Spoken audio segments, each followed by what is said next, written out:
Okay, well, we're Ryan and Jenny Montgomery, and we came up with this crazy idea.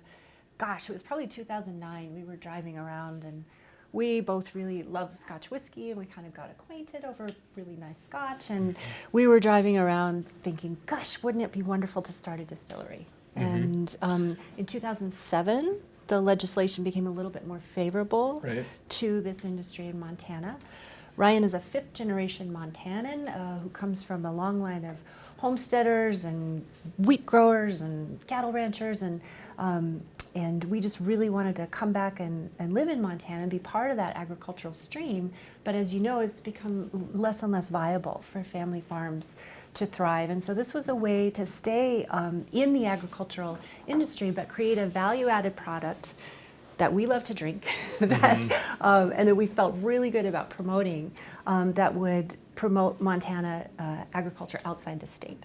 But we had a big hurdle, which is that it is not easy to make craft spirits. Unlike the microbrew industry, where it's pretty easy to make beer that's better than Budweiser, it's not that easy to make a whiskey that's better than a really good Scotch. So we realized that we had a genuine hurdle to climb in terms of education and mastering some of the, the science and the art behind this very traditional craft. So we went to Scotland, and you want to talk about that? Yeah, we went to Scotland partially to visit other distilleries, in particular the smaller Scottish distilleries. Went to a whiskey school there at a distillery called Springbank. And that particular distillery is probably the most traditional distillery in Scotland. They do things the way they've done it 100 years ago. And the science and the mechanics behind distilling are really very simple, but I guess it's the art is in making. It's not in making alcohol. That's just science, and it's fairly straightforward. But in making good tasting alcohol, that's where the art would come in, and that's why I went to this school. And then I worked with a distillery in Spokane called Dry Fly Distilling for a while, and those guys are very nice guys and helped us out quite a bit. But a lot of the learning took place just by kind of tinkering when we got our equipment and working on the job. We invested in a really good still, a copper still that's rather enormous, and it was made in Germany. And we also hired a fantastic distiller, a local guy named Chad Larrabee, who's really quite brilliant and sets very high standards for himself. So our goal in the business was to have, we have an upstairs, downstairs structure. So we have basically the factory or the distilling activity in the basement. And then upstairs we have a cocktail room, which is the community face of our business, where we try to also set high standards and serve really good cocktails. And we have a community, sort of a pint night model called Moscow Monday, where we bring in different groups from the community who get $1 from each drink sold that day. And that's really helped us reach into different communities and subcultures throughout Missoula. And then, our challenges, I would say there are two big challenges in our industry. And one is that in order to do this the right way, you have to age your whiskey, I would say a minimum of 3 years, for it to start to really show its promise. There's no way to speed that up. You can't put it in tiny barrels, you can't put it in a humid room, there are tricks, and they don't work. And so we have this interesting financial model you can talk about where, we're investing all of the overhead to create a product that we couldn't sell for 3 years. And so we're really in the tight, kind of, we can see the finish line. We'll be releasing our whiskey early next year, but financially it's been really challenging. Once we get over that finish line, we'll be selling a product that's essentially pure profit. Yeah. I mean, at this point, all of our whiskey that's maturing, that's in barrels, is the cost's already sunk in there. So the good news is that when we do bottle that, it's basically just packaging costs, and the rest is profit. The bad news is we've had to eat that cost for the last 2.5 years, and that's tough. It's not. It's about a third of our production, and that we don't get revenue from, and a little bit more than a third of our costs. So, we've been able to be fairly close to break even on our clear spirits or unaged spirits, and that's definitely got us through. But it'll be nice. And the temptation is always to. That's why a lot of craft distilleries or craft products that you see, whiskeys, are moonshine, unaged, because it's just difficult to age them. So or sourced whiskey. There you can buy whiskey from other larger distilleries and bottle it yourself, and that's that happens too. And then the last thing I want to mention is we also, getting back to Jenny's point about agriculture and Montana and growing up here, my family has a farm in central Montana where we just planted last year all of the grain that we're going to be using for the distillery. So we haven't actually started using any yet, but we're going to harvest it this summer and this fall, and we'll have all the grain that we need to run our distillery grown ourselves on our family farm, which is really cool. Very fun. Yeah, it's Ryan's grandpa's old place, and we're actually starting to trial some heirloom strains of rye that are like 1,000, 1,500 years old that our geeky head distiller tracked down from a professor. So this is going to be very exciting. So our goal is really just to expand our distribution into large urban markets. Our capacity is limited. I mean, we are a small distillery, and we will hopefully sell out of our whiskey with each release. But right now we're going great guns in Chicago. We're also in Boston, Seattle, Idaho, Oregon, and we will only be able to expand so far. And if we sell everything we can make, that's great. Then we could afford to buy a second still. We'd love to expand out and create a farm distillery.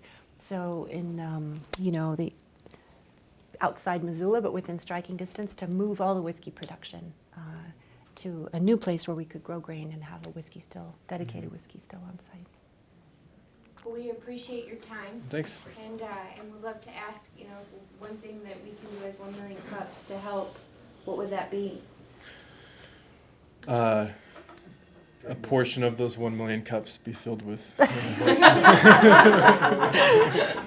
all of them, obviously. No, that'd be crazy. It's interesting that you say that because there are some towns that have started, and I can't think of the name, but they've done a spin-off to where it's all cocktails, it's not coffee. Right. So we should probably talk. Yeah, little martini glasses. Yeah. Yeah, I would say just be patient and buy the whiskey when it comes out. Yeah. And we've talked about whether we would like to have more investment for the farm distillery or a second still. How are you feeling about that? Oh, it just kind of one day at a time. That's all pretty far in the future. Yeah. So. Yeah, those are big dreams. Yeah. So selfishly, I've viewed you guys as a real pioneer and a trailblazer for the artisan spirits in Montana. And I think it's great for the state, but I think it's better for Missoula. So thanks for jumping into it feet first and making it happen. I think it's a great thing for our community, and it's a great anchor piece, for downtown. But my question is, having a beverage background, I mean, you're in a controlled state, and then you're taking on like Southern Wines and Spirits and Young's Markets of the world. I mean, how do you do that? How do you make that transition from your passion of artisanal quality beverage that competes on a world level, but with your own core values, and then get those 800-pound gorillas to get your products into your larger markets? Right. We don't really have a marketing budget, so we can't compete with them on marketing. Most of what we've done, both in-state and out-of-state, is just face-to-face sales and getting our people in front of bartenders or liquor store owners and hand selling the product. And generally, we think that, we're fairly proud of our products, and we think they're good quality. So we think that if we can get a pleasant, outgoing person in front of them and have them taste the product, then the sale will likely be made. But that can be expensive for us when it comes to Chicago or Boston or something like that. But we just rely mostly on word of mouth and then hand selling the product. And we've found, strangely, that people come to us.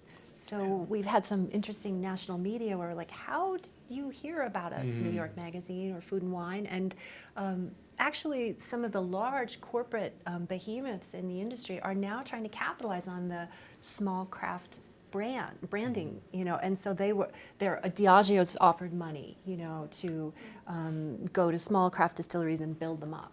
So they recognize that we have a certain cachet in the industry that they don't have with all of their millions of dollars. So it's slow and steady wins the race. You can't fake it.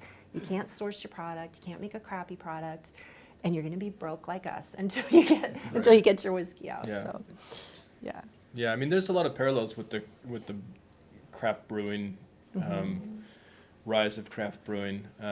One difference is that the big guys make really good products in the spirits world, where it was, like Jenny said, it might have been easier to make a better beer than Bud Light or something. But I think we're in the spirits industry or craft spirits industry. We're right where the craft brewing was in the early '90s, where there's a big proliferation of craft distillers right now. There's a wide variety of quality, and it's really difficult to suss that out unless you just taste it all. Yeah, there are a couple prizes in the industry that are respected. There's kind of a lot of meaningless prizes you can kind of pay to get, but San Francisco World Spirits, we've won a couple silver medals there, up against or beating spirits like Hendrix.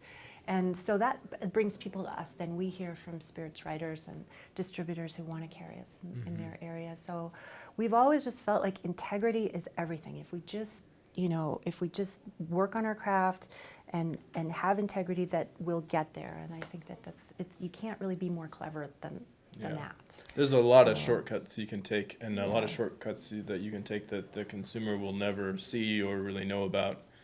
And it's tempting to take something that's going to save you money, but if you market yourself as being an authentic artisanal product, then you can't really take those shortcuts. And we can taste it, conscience. and our distillers can taste it, Yeah. and we don't put out anything that we don't love. So, any other questions? Yeah. Could you describe the flavor of your whiskey and how it separates you from, what's unique about it? Because it's a competitive market.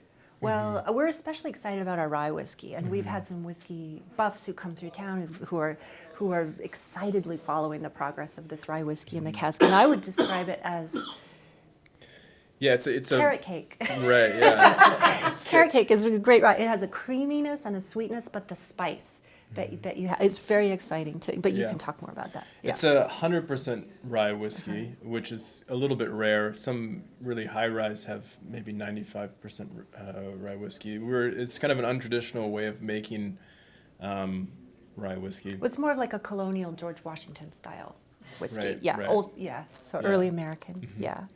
And it's very spicy and peppery, a little bit of licorice flavor, and then especially before we put it in the barrel, it smells exactly like carrot cake, which is crazy, but that's what wonderful. rye smells Yeah. like. Yeah.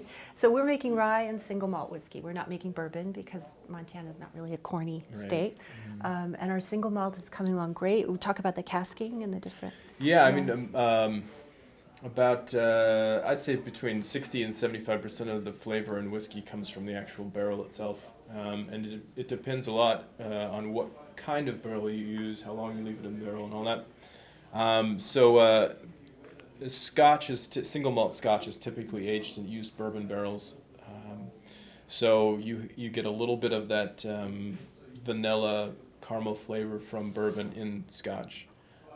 We're using a variety of barrels, some new barrels, some ex-bourbon barrels, some ex-sherry wine barrels, and ex-cognac barrels, and Sauterne, which is like a dessert wine barrel. So we're really experimenting with the wood, which is going to be a lot of the difference in the and taste. that's kind of unique in the craft industry. I Yeah, think not many people. I think we're the second. We're the second. We're the second distillery in the U.S. to be casking in sherry casks. Yep. Santana has the exclusive National Park Service contracts with Yellowstone and Glacier. I don't know if you've talked to them, but We they have, advocate yeah. in front of a lot of people. Yeah. They reached out to us. That was Yeah, wonderful. we're more represented in Glacier than Yellowstone. I think we're just in the Yellowstone Lake Lodge, but in Glacier we're all over the place, and they've been really good to us. Yeah. Not just thinking to Ted's Montana Grills, if you have them in touch. We have, yeah. Their works. Thank you. Yeah, so we're in about Montana. We've really covered Montana. We've been there. I think there's about 91 liquor stores, state liquor stores, in Montana, and we've been to every single one. I've personally been to over 60. Yeah, and And we've been to a lot of bars, even the small ones, and you'd be surprised who's willing to pick up a craft Montana product.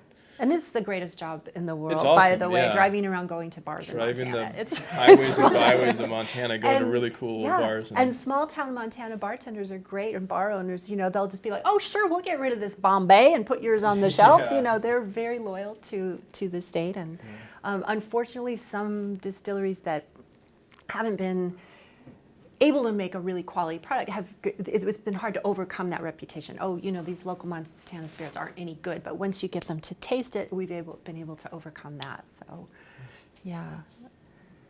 Yeah. So if my restaurant doesn't have your product, like the one I go to, and Yeah, I'm yeah. asking for a drink, can I say, well, Oh, yeah. why don't you? And then can Yeah. they get it through their distribution channels? Yep. Absolutely. Yeah. So Yeah. like there's a big couple of distributors in town. Well, They liquor's a distribute- little bit different in Montana. So they buy directly from the liquor stores. So any restaurant or bar in Missoula is buying from Grizzly Liquor or Crisco Liquor, and then they buy directly from the state. So it's a weird kind of circuitous thing, but we sell all of our products go to a big warehouse in Helena, the state liquor warehouse, And then they come back. and then they come back. They're ordered in all over the state, but if they're ordered Yeah. in Missoula, they come back to Grizzly, and Like then. on a stagecoach? Yeah. What's that? On a stagecoach. Yeah. You just, I want to know where to walk. Yeah, but that's a great way to help us. It's just to, a lot of it is word of mouth, and people talk about what they drink. They talk about what they eat. They don't talk as much about their carpet cleaner or, who changed their oil filter. And so that's helped us, is that people know to ask for us in bars and restaurants, or they'll Facebook about it, and their friends in Chicago will hear about it and ask for it there. And just raising awareness, that I believe our spirits really are better than corporate produced spirits. And so, yeah, I think as the consumer gets more educated and develops, I think that a lot of people are knowledgeable about beer, and they're learning about spirits. A lot of our generation, my grandparents drank a lot of spirits, and they drank cocktails, and they enjoyed cocktails. And my generation sort of abused liquor. And then some people actually develop an aversion to it because of that abuse that occurs in college. People are like, oh, I can't go near gin. And so some people have to relearn.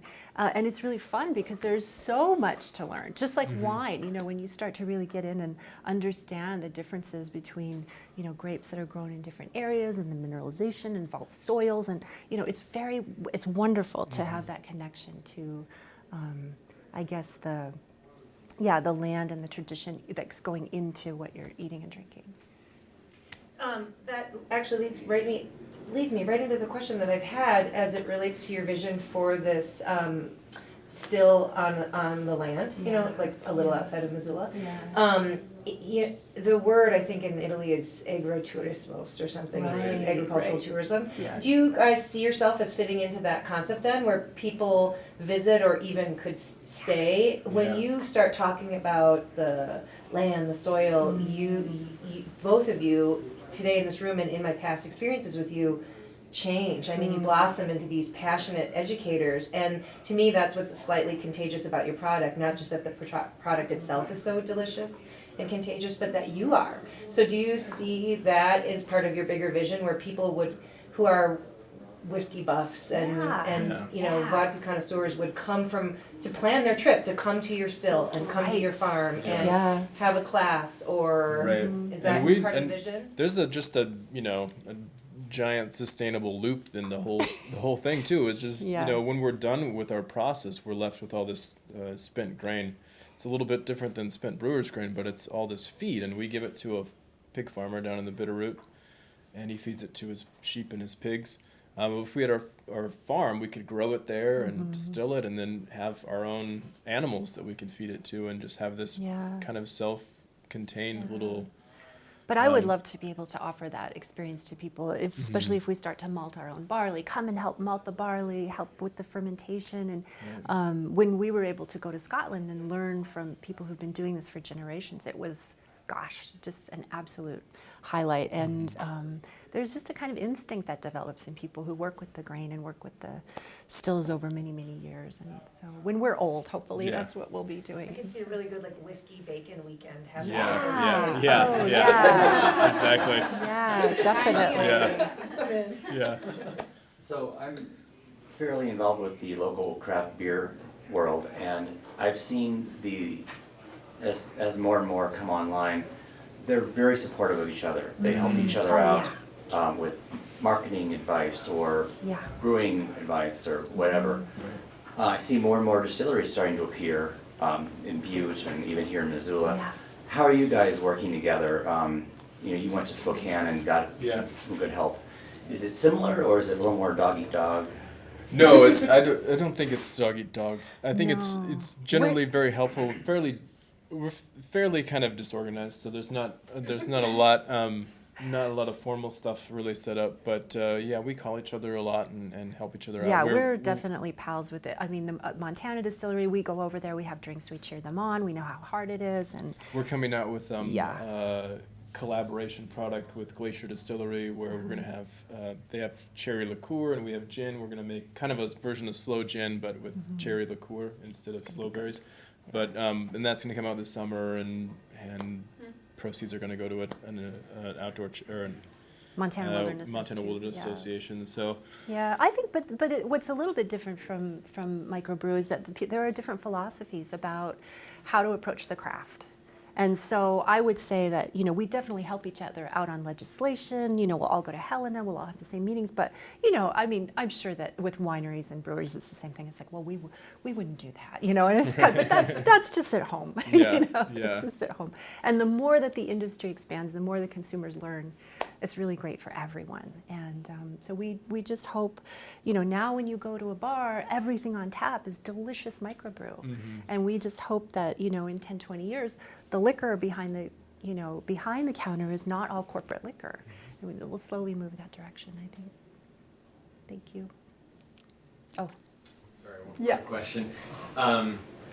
So, if I understand correctly, so the whiskey making process is more of a laddered process. So, in a year, you'll have the first whiskey release, and then in 2 years, you'll have the next one, 3 years. But we'll hold some back. Yeah, hold some back. Yeah. I'm curious in regards to, you were talking about different barrels. right. At what point do you decide, ooh, that's the barrel to use, or that's not the barrel to use? We or- just taste them, yeah. So, And you so taste them as they're, Yep, as they're yep. aging? Yeah. And so we used to taste every barrel every 6 months, but once we got, a lot of barrels, then that just became a project in and of itself. Yeah.